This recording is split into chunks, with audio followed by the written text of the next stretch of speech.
Hello दोस्तों, तो आपका स्वागत है एडी झारखंड क्लासेस में। और आज आप क्लास देख रहे हैं लैबस्टेंट और पीजीटी का जो फिजिक्स का क्लास है, क्लास 11। जो हम लोग इसमें पढ़ेंगे सरल, समतल में गति, सरल और समतल में गति और गति के नियम। वीडियो को स्किप मत कीजिएगा, पूरा वीडियो देखिएगा। और आपके जो है अभी यहाँ जो क्लास कराए जा रहे हैं 11-12 के, अब क्लास 5-7 क्लास और होंगे। उसके बाद जितना इंपॉर्टेंट नोट्स है वो ख़त्म हो जाएंगे। उसके बाद आपका ग्रेजुएशन लेवल का क्लास होगा। उसके साथ साथ एमसीक्यू प्रैक्टिस सेट भी होंगे, ठीक है। और जो भी प्रैक्टिस सेट करना चाहते हैं वो एडी झारखंड क्लासेस के साथ अवश्य जुड़े, क्योंकि जो प्रैक्टिस सेट होने वाले हैं एकदम बहुत ही बेहतरीन तरीके से, एकदम 30-30 क्वेश्चंस का एक सेट रहेगा, ठीक है। 30 प्रश्न का एक सेट रहेगा। बहुत ही बेस्ट प्रश्न होने वाले हैं। अगर आपको ज़्यादा प्रश्न चाहिए या फिर उससे कम, तो आप कमेंट सेक्शन में कमेंट कर सकते हैं, क्योंकि 30 प्रश्न एक्सेस होता है, वो 1 घंटे से पार चला जाएगा वीडियो, ठीक है। इसलिए 1 घंटे से ज़्यादा कोई भी वीडियो होता है तो वो देखने में भी फिर ये मतलब अच्छा नहीं लगता है। तो चलिए अभी हम लोग क्लास को स्टार्ट करते हैं, और उसके बाद हम लोग स्टार्ट करेंगे क्लास ख़त्म होने के बाद प्रैक्टिस सेट, जो कि बहुत ही ज़्यादा वीवीआई और इम्पॉर्टेंट होगा, है ना। चलिए, तो क्लास है आज का सरल में गति, समतल में गति, देखिए सरल रेखा में गति, ठीक है। थोड़ा पेन चेंज कर लेते हैं। सरल रेखा में गति, समतल में गति तथा गति के नियम, ये तीनों जो है टॉपिक अलग अलग हैं, ठीक है ना। तो हम लोग एकदम बेहतरीन तरीके से देखेंगे। अगर आप पीडीएफ खरीदना चाहते हैं तो इस नंबर पर कांटेक्ट करें, व्हाट्सएप पे मैसेज करें, आपको पीडीएफ प्राप्त हो जाएंगे, ठीक है। चलिए, सरल रेखा में गति, तो इस पॉइंट को लेकर अभी हम लोग फर्स्ट पॉइंट की ओर चलते हैं। विराम अवस्था। जब कोई वस्तु एक स्थान पर स्थिर पड़ी होती है तो वह विराम अवस्था कहलाती है। जैसे कोई सड़क पर पड़ा पत्थर, मेज पर रखी किताब, कोई भी वस्तु हो जो स्थिर रहे, ठीक है, वो क्या कहलाती है? स्थिर अवस्था। गति की अवस्था, ये हम लोग बचपन में ही पढ़ लेते हैं, तो थोड़ा एकदम होता है ना, ये ज़्यादा ही लो क्वालिटी का नहीं है, आप लोग को समझना है, ठीक है। कोई भी वस्तु किसी दिशा में समान चाल से चल रही है तो वो क्या होता है? गति की अवस्था। जैसे कि ब्रह्मांड की प्रत्येक वस्तु गतिशील है, न कि विराम अवस्था में। दूरी, दूरी तो हम लोग बचपन से पढ़ते आ रहे हैं, लेकिन उसके आगे वाला पॉइंट्स में देखिए, पॉइंट में दम होगा, ठीक है। किसी गतिशील वस्तु एक बिंदु से दूसरे बिंदु तक तय की गई कुल लंबाई को दूरी कहते हैं। दूरी का जो मात्रक होता है क्या होता है? मीटर होता है। नेक्स्ट, एक प्रकाश वर्ष बराबर कितने होते हैं? 9.46 × 10⁻15 मीटर होता है। M4 यहाँ मीटर, ठीक है। 1 किलोमीटर बराबर इक्वल टू कितना होता है? 1000 metre. 1 centimetre 10⁻⁻2 metre. 1 fermi equal to कितना होता है? This is important. 1 fermi equal to 10⁻⁻15 metre. 1 angstrom बराबर क्या होता है? 10⁻⁻10 मीटर। 1 माइक्रोमीटर इक्वल टू क्या होता है? 10⁻⁻6 मीटर होते हैं। 1 मिलीमीटर इक्वल टू कितना होता है? 10⁻⁻3 मीटर होता है। 1 centimetre equal to 10⁻⁻10 metre, 2 metre, ठीक है। चलिए नेक्स्ट पॉइंट की ओर, अगले पॉइंट की ओर हम लोग चलते हैं, जो कि आप लोग के लिए बहुत ही ज़्यादा इम्पॉर्टेंट है। वीडियो को थोड़ा सा भी स्किप नहीं करना है, क्योंकि जो भी यहाँ यूट्यूब पर पढ़ाए जा रहे हैं वो सारे ग्रेजुएशन लेवल पर पढ़ाए जा रहे हैं। आप कहीं भी लैब स्टूडेंट का कोर्स देख सकते हैं, ग्रेजुएशन लेवल का ही सिर्फ पढ़ाया जाएगा। और उससे पिछले बार कितना प्रश्न आया था, जो दिए होंगे एग्जाम, वो खुद जान रहे हैं, ठीक है। मुझे नहीं लगता है कि एक भी प्रश्न दिया हुआ था। न्यूमेरिकल से 10 न्यूमेरिकल्स जो है ग्रेजुएशन लेवल से दे दिया गया था, ठीक है। और यहाँ जो है यूट्यूब पर आपका जो है, इस यूट्यूब चैनल पर आपका फ्री ऑफ कॉस्ट कराया जा रहा है क्लास, ठीक है। अगर आप पीडीएफ खरीदना चाहते हैं तो ही खरीदें, अदरवाइज आप क्लास से नोट बना सकते हैं, ठीक है। चाल, स्पीड, और इसके अलावा भी और नोट्स दिए जा रहे हैं, ठीक है। पीडीएफ खरीदना, अगर आप पीडीएफ खरीदते हैं तो आपको ग्रेजुएशन लेवल का भी एकदम बेहतरीन तरीका से नोट्स तैयार किया गया है, वो भी आपको नोट्स मिलेंगे, है ना। गतिशील वस्तु द्वारा तय की गई दूरी, मात्रक जो होता है मीटर प्रति सेकेंड होता है, इसे भी से सूचित किया जाता है। सूत्र जो है चाल इक्वल टू दूरी बटा समय होता है। विमीय सूत्र क्या होता है चाल का? LT-1। वेलोसिटी के बारे में पढ़ते हैं। एकांक समय में निश्चित दिशा में हुए विस्थापन को वेग कहते हैं। ये जो है, ये सूत्र क्या होता है, फॉर्मूला क्या होता है? फॉर्मूला अवश्य याद रखेंगे, क्योंकि ये पूछता है। और ये जो आपका क्लास हो रहा है थ्योरीज और फॉर्मूला के लिए ही हो रहा है ना। भला ही बाद में और लास्ट में आपका न्यूमेरिकल्स कराया जाए, लेकिन सबसे ज़्यादा हम लोग को मोटो जो है ना कि थ्योरीज और फॉर्मूला से एक भी प्रश्न ना छूटे, यानी कि 100 नंबर हम लोग एकदम गर्दा उड़ा कर करें। ठीक है, यही है बस। हम लोग को क्या चीज़ चाहिए, एक सीट चाहिए, है ना, ज़्यादा हम लोग को नहीं चाहिए, सिर्फ एक सीट चाहिए। जो भी प्रिपरेशन कर रहे हैं उसके लिए तो एक ही सीट चाहिए। तो एकदम जोश और जुनून के साथ तैयारी कीजिए। अभी क्या क्या सिलेबस चेंज हो रहा है, ये हो रहा है जो झारखंड में हो रहा है ना, इस पर आप ध्यान ना दीजिएगा। अगर आप तैयारी में लगे हुए हैं तो तैयारी में एकदम दिल खोल कर लगिए, है ना, ताकि आपका जो है सफलता एकदम जरूर प्राप्त हो। चलिए, तो ये वेग जो है वेलोसिटी सदिश राशि है, मात्रक जो है मीटर पर सेकेंड है इसका, है ना, और विमीय सूत्र होता है इसका सेम चाल के समान। चलिए, यहाँ आपको गति के समीकरण बस याद रखने हैं, क्योंकि इस पर जो आपके न्यूमेरिकल्स होंगे बहुत ही अच्छे होने वाले हैं, बहुत ही बेहतरीन तरीके से होने वाले हैं। ठीक है, गति का द्वितीय समीकरण क्या होता है?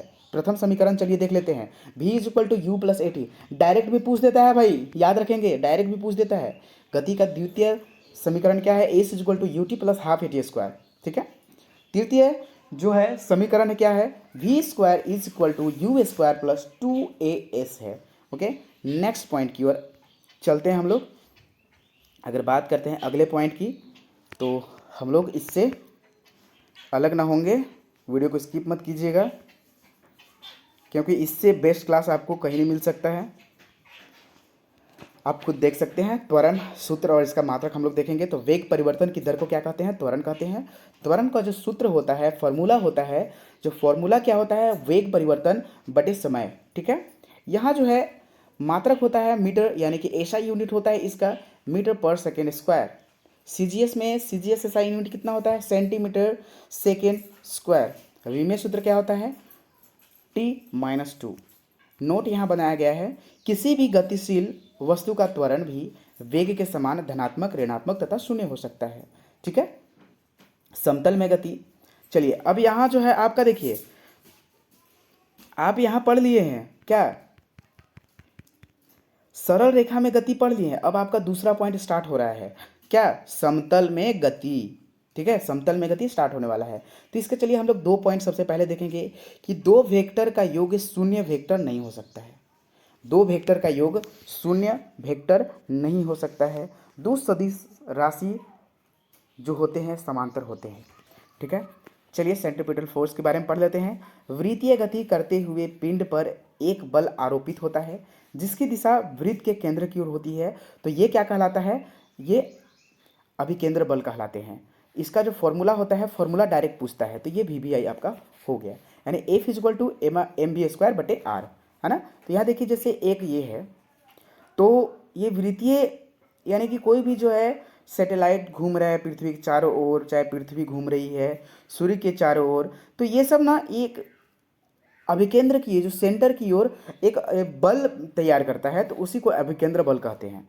ठीक है, चलिए, तो यहाँ देखिए अभिकेंद्र त्वरण को कोणीय त्वरण कैसे, और उसका फॉर्मूला क्या होता है? तो F is equal to mr omega square. इसको क्या कहते हैं? W को ओमेगा बोलते हैं यहाँ। ठीक है, चलिए नेक्स्ट, अभिकेंद्र बल के उदाहरण। ये सबसे ज़्यादा इंपॉर्टेंट है, क्योंकि पिछले बार एग्जाम में भी जो है एग्जाम्पल्स 3-4 दे दिए थे, और क्या पूछे थे? एग्जाम्पल देकर आपका क्वेश्चन पूछा हुआ था। ठीक है, तो यहाँ देखिए, ये जो है ना, यानी कि इसके एग्जाम्पल, इलेक्ट्रॉन नाभिक के चारों ओर घूमता है। ठीक है, नाभिक में प्रोटॉन प्लस न्यूट्रॉन दोनों होता है, इलेक्ट्रॉन चारों ओर चक्कर काटते रहता है, ये हम लोग बचपन से जानते हैं। दूसरा जो उदाहरण है, गोल घूमते हुए झूले पर बैठे यात्रियों का बाहर निकल जाना, क्या? अभिकेंद्र बल के कारण ही होता है। मोड़ पर मुड़ने के लिए किसी कार या मोटरसाइकिल के पहियों और सड़कों के बीच घर्षण जो बल लगता है ना, वो किसके कारण लगता है? यही अभिकेंद्र बल के उदाहरण है।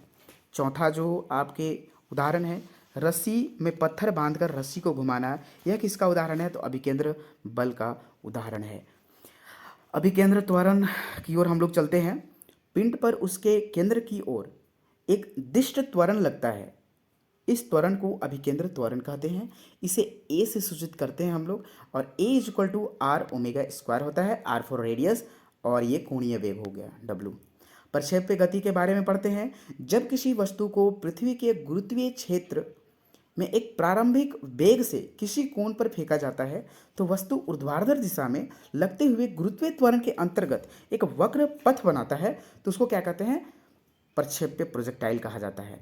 जैसे देखिए हम यहाँ हैं, ठीक है, यहाँ आनंद खड़ा है और एक ये पत्थर उठाकर फेंका, अब ऐसे यहाँ इस प्रकार से गिर गया, तो ये जो हो गया आपका प्रोजेक्टाइल हो गया। तो इसमें हम लोग मैक्सिमम निकालेंगे, मीन वैल्यू निकालेंगे और औसत, एवरेज, सारा चीज़। अभी इसका फॉर्मूला आपको रट लेना है, फॉर्मूला पूछ देता है, ठीक है।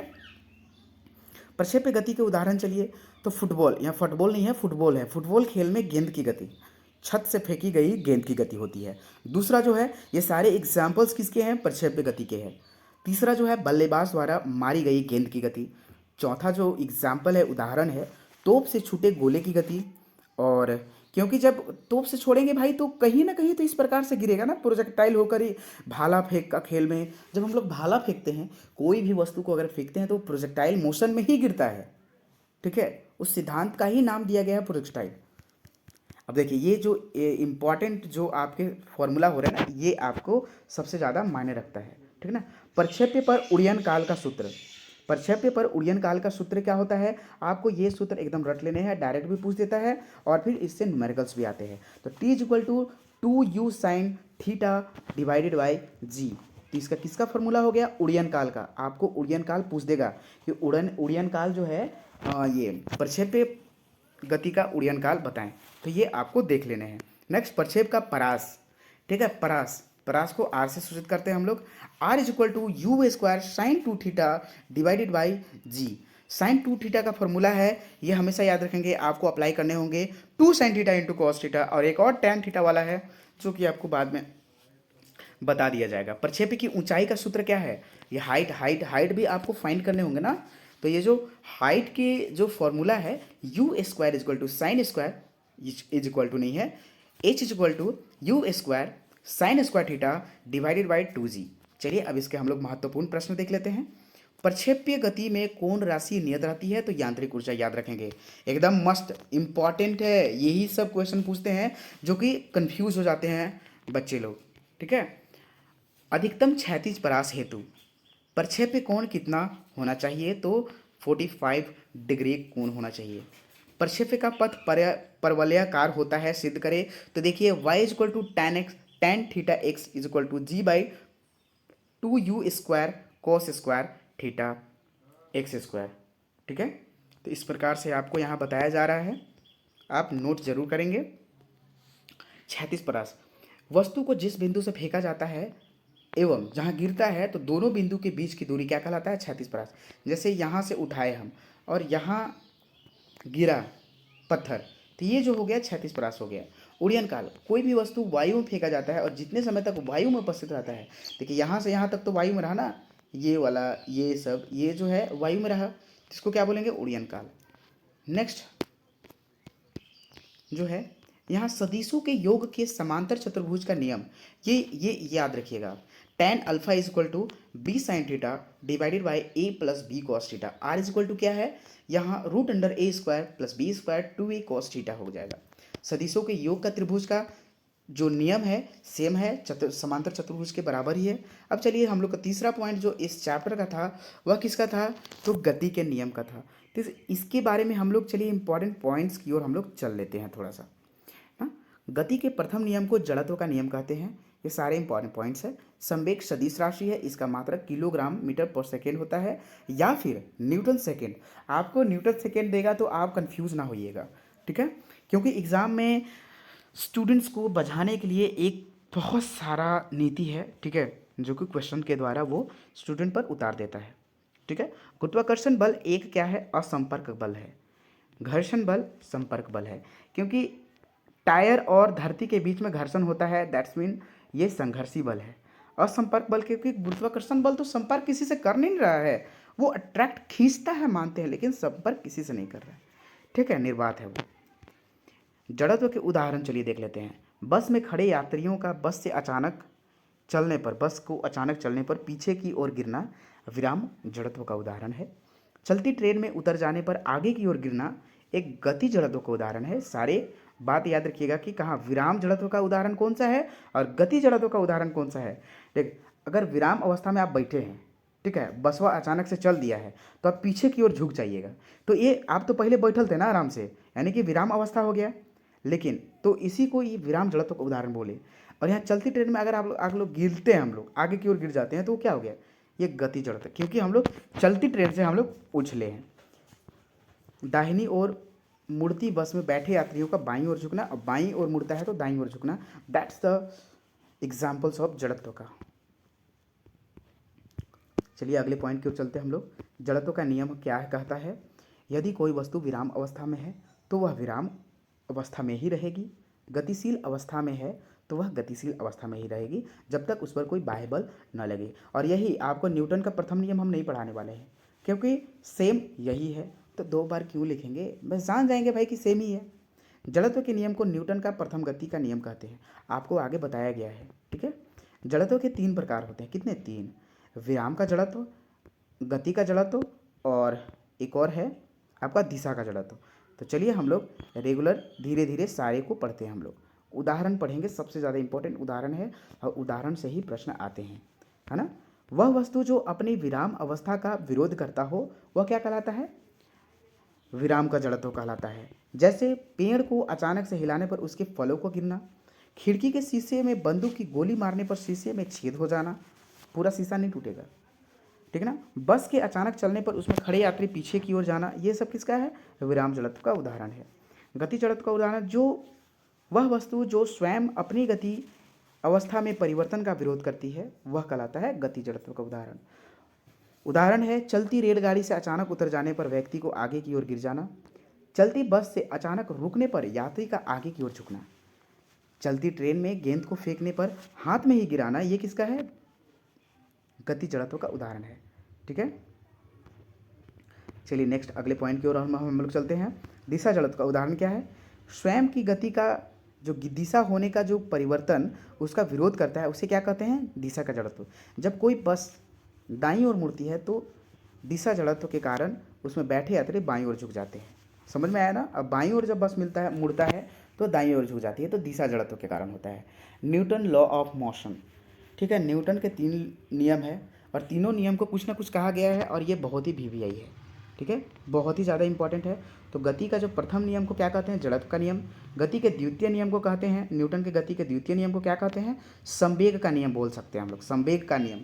गति का तृतीय नियम को क्या बोलते हैं, क्रिया प्रतिक्रिया का नियम, है ना। चलिए तो यहाँ नोट में एक बताया गया कि न्यूटन की गति के प्रथम नियम का उदाहरण वही रहेगा जो जड़त्व के नियम का है, और सारा चीज़ सेम रहेगा, ठीक है। न्यूटन के गति का द्वितीय नियम संवेग परिवर्तन की दर उस वस्तु पर लगाए गए बाह्य बल के अनुक्रमानुपाती होता है, एवं संवेग परिवर्तन वस्तु पर लगाए गए बल। चलिए इसका हम लोग उदाहरण देखते हैं। खिलाड़ी जो तेजी से आती हुई गेंद को कैच करते समय हाथों को पीछे की ओर ले आते हैं, क्योंकि गेंद का वेग कम हो और खिलाड़ी को चोट नहीं लगती है। तो इस प्रकार के इसका जो उदाहरण है न्यूटन के, यह किसका नियम है, द्वितीय नियम का उदाहरण है। और भी देखते हैं हम लोग तृतीय नियम के बारे में। प्रत्येक क्रिया के बराबर विपरीत प्रतिक्रिया होती है। जैसे बंदूक से गोली मारने पर पीछे की ओर धक्का करना, कुएं से जल खींचते समय रस्सी को टूटने पर रस्सी जो खींचने वाला व्यक्ति होता है पीछे की ओर गिर जाना, टेबल पर अपना हाथ रखे हैं तो जितना बल टेबल पर लग रहा है उतना ही बल हाथ पर भी टेबल दे रहा है। तो इस प्रकार को क्रिया प्रतिक्रिया का नियम। किसी को थप्पड़ मार रहे हैं तो थप्पड़ का भी सेम लगता है, जितना हम लोग को उसको गाल पर चोट लगता है उसमें उतना ही बल वो गाल हमारे हाथ पर लगता है, लेकिन गाल पर ज़्यादा चोट लगता है क्योंकि वो सॉफ्ट होता है और हाथ हम लोग का मजबूत होता है, ठीक है। किसी वस्तु का कम समय अंतराल वाले बल को आवेग कहते हैं। मतलब स्पीड से कहने का मतलब इम्पल्स का सबसे अच्छा उदाहरण अगर हम लोग बात करें तो जैसे कि तेज़ी से थप्पड़ लगाना, कोई गेंद तेज़ी से आ रही है, शीशे को छेद करना अचानक से, तो ये सब किसका आवेग, इम्पल्स। मतलब एक शॉर्ट टाइम समय के लिए एकदम बहुत बड़ा जब बल लगाया जाता है तो उसको आवेग कहा जाता है, इम्पल्स कहा जाता है। जिसका फॉर्मूला होता है, क्या होता है, आवेग इक्वल टू बल मल्टीपल समय अंतराल। एसआई यूनिट क्या होता है, न्यूटन सेकेंड या फिर किलोग्राम मीटर पर सेकेंड। सदिश राशि है, वह यह बल है जो किसी वस्तु पर कम समय तक आरोपित होता है लेकिन बहुत ज़्यादा रहता है। ठीक है, उदाहरण देख लेते हैं। तेजी से गेंद, हथौड़े से कील ठोकना, ये सब सारे किसका, इम्पल्स वेग का उदाहरण है। ठीक है, आवेग और संवेग में परिवर्तन, तो आवेग इज इक्वल टू संवेग में परिवर्तन होता है। जो आवेग का विमीय सूत्र होता है देख लीजिए, mLT-1 होता है। और आपके यहाँ जो हो जाते हैं घर्षण बल, घर्षण बल के नियम क्या कहते हैं, तो घर्षण बल सदैव गतिशील वस्तुओं पर उनकी गति दिशा का विपरीत आरोपित होता है, तभी हम लोग चल पाते हैं धरती पर और कोई भी गाड़ी का जो है आगे बढ़ पाती है। घर्षण बल संपर्क में रखी वस्तुओं का क्षेत्रफल पर निर्भर नहीं करता है। घर्षण बल सदैव संपर्क में रखी वस्तुओं के बीच उनकी गति का विरोध करता है। और जो चौथा पॉइंट है, जब दो वस्तु परस्पर एक दूसरे के संपर्क में होती है तो उनके बीच घर्षण बल लगता है, जो अभिलंब प्रतिक्रिया आर के अनुक्रमानुपाती होता है। ठीक है, घर्षण दो प्रकार के होते हैं। पहला क्या होता है, गति घर्षण बल। जो दो वस्तुओं के बीच उनकी गति के कारण उत्पन्न बल को क्या कहते हैं, गति घर्षण बल कहते हैं। और ये जो इसको एफ के द्वारा सूचित किया जाता है, गतिक घर्षण बल को किससे सूचित किया जाता है, ये आप नोट कर लेंगे, VVI है। इस प्रकार से प्रश्न पूछ दिया है तो आप हड़बड़ाएंगे नहीं, ध्यान से सबको एकदम लेते हुए चलना है। एफ के इज इक्वल टू म्यू के आर। म्यू क्या है, एक गतिक घर्षण गुणांक है। नेक्स्ट चलिए हम लोग नेक्स्ट पॉइंट की ओर चलते हैं हम लोग। स्थैतिक घर्षण बल, दो वस्तुओं के बीच उनकी विराम अवस्था के कारण जो उत्पन्न बल होता है उसको क्या कहते हैं, स्थैतिक घर्षण बल कहते हैं। इसे एफ द्वारा सूचित किया जाते हैं, एफ। ठीक है, F equal to mu s R. वहाँ क्या था, एफ आर। ठीक है, एफ के तो म्यू के हो गया था, म्यू एस स्थैतिक घर्षण नियतांक इसी को कहते हैं। चूंकि घर्षण नियतांक किसे कहा जाता है और घर्षण गुणांक किसे कहा जाता है, ये अभी हम लोग समझने वाले हैं। इसमें आपको ये सब अभी मजाक लग रहा होगा कि सर क्या पढ़ा रहे हैं, समझ में नहीं आ रहा है, कुछ भी मतलब बता दे रहे हैं। अरे भाई, जब एग्जाम में आएगा ना कि घर्षण गुणांक का जो फॉर्मूला होता है क्या होता है, तब खुद पता चल जाएगा। ठीक है, तो घर्षण बल अभिलंब प्रतिक्रिया आर के अनुक्रमानुपाती होता है, यानी कि F proportional to R. F is equal to mu R, mu is equal to F divided by R. Mu क्या है, यहाँ म्यू एक घर्षण गुणांक है। नोट, घर्षण गुणांक मात्रकहीन एवं विमाहीन राशि है। घर्षण कोण का सूत्र क्या होता है, एकदम रट लेना है ये सबको, जो रट लेना है। ठीक है, tan theta is equal to tan-1 mu s. घर्षण बल का सूत्र क्या होता है, F is equal to mu R. ठीक है, चलिए, और ये जो है आपका क्लास का लास्ट क्लास है, जो कि क्लास लास्ट नहीं है, ये क्लास पेज है क्लास का। ठीक है, जो कि बहुत ही ज़्यादा इंपॉर्टेंट है। अभी भी अगर आप PDF खरीदना चाहते हैं तो कमेंट में या फिर व्हाट्सअप में मैसेज कर सकते हैं। आप व्हाट्सअप में मैसेज कर सकते हैं इस नंबर पे 8863884281। आप लोग के लिए बहुत ही, जो क्लास आपका 6000 8000 में मिलता है वही आपको यहाँ 399 में मिल रहा है। ओके, आप फुल वीडियो देखिए, आपको PDF पूरा यहाँ कराया जा रहा है एकदम। आप 100 तो पक्का लाइएगा। ठीक है, क्योंकि अगर आप PDF खरीदना चाहते हैं तो, नहीं तो ज़्यादा सलाह देते हैं कि आप नोट्स बनाइए, आपके लिए बेस्ट होगा। ठीक है, बल जो होता है, फोर्स किसे कहते हैं, धक्का या खिंचाव जो किसी वस्तु की स्थिति में परिवर्तन कर देता है उसे बल कहते हैं। बल इज इक्वल टू क्या होता है, तो F is equal to MA, जिसका SI मात्रा क्या होता है, SI यूनिट न्यूटन होता है। MKS मात्रा क्या होता है, किलोग्राम मीटर पर सेकेंड स्क्वायर। CGS मात्रा क्या होता है, ग्राम सेंटीमीटर पर सेकेंड स्क्वायर। मात्रा क्या होता है, डायन, डायन नहीं डाइन। ठीक है, 1 डाइन इज इक्वल टू क्या होता है, 1 ग्राम सेंटीमीटर पर सेकेंड स्क्वायर। विमीय सूत्र क्या होता है, mLT-T2। ठीक है, 1 न्यूटन इज इक्वल टू 10⁵ डायन होता है। संवेग संरक्षण के नियम क्या कहता है, तो उससे पहले हम लोग संवेग संरक्षण m1v1 is equal to m2v2, ये संवेग संरक्षण का सिद्धांत का नियम है, इसे नोट कर लेंगे। ठीक है, क्योंकि इसमें बताया नहीं गया है ना। तो किसी गतिशील वस्तु के द्रव्यमान और उसके वेग के गुणनफल को संवेग कहते हैं। संवेग इज इक्वल टू द्रव्यमान गुना वेग, P is equal to mv। सदिश राशि है, MKS मात्रक कितना होता है, किलोग्राम मीटर पर सेकंड होता है। मात्रक जो है इसका संवेग का न्यूटन सेकेंड भी कहा जाता है। तो दोस्तों, आपका यहाँ क्लास ये 11 खत्म हुआ, और इसी प्रकार का वीडियो देखने के लिए, इंपॉर्टेंट वीडियो देखने के लिए, थ्योरीज और फॉर्मूला को कंप्लीट करने के लिए चैनल को लाइक एंड सब्सक्राइब करें और दोस्तों के साथ भी शेयर करें, क्योंकि ये वीडियो जो है बहुत ही मेहनत लगते हैं बनाने में, और ये आप लोग के लिए इतना ईजी वे में, इतना सस्ते रूप में आया है क्योंकि मेरे सभी भाई लोग अच्छे तरीके से पढ़ सके। ठीक है, मेहनत बहुत होते हैं। ठीक है, इसका इज्जत करिए और पढ़िए अच्छे से। और मैं हमेशा विश करता हूँ कि आपको जल्दी सफलता मिले, ठीक है। और अभी जो सिलेबस चेंज हो रहे हैं, बहुत सारे सिलेबस, इसमें हंगामा हुए हैं, तो टेंशन ना ले। लेकिन इस सरकार ने तो गलती किया है, ठीक है। तो गलती को या तो आप लड़कर वापस वही सिलेबस लाइए, ठीक है, या फिर पढ़ना तो पड़ेगा भाई, क्या कीजिएगा। धन्यवाद वॉचिंग फॉर दिस वीडियो।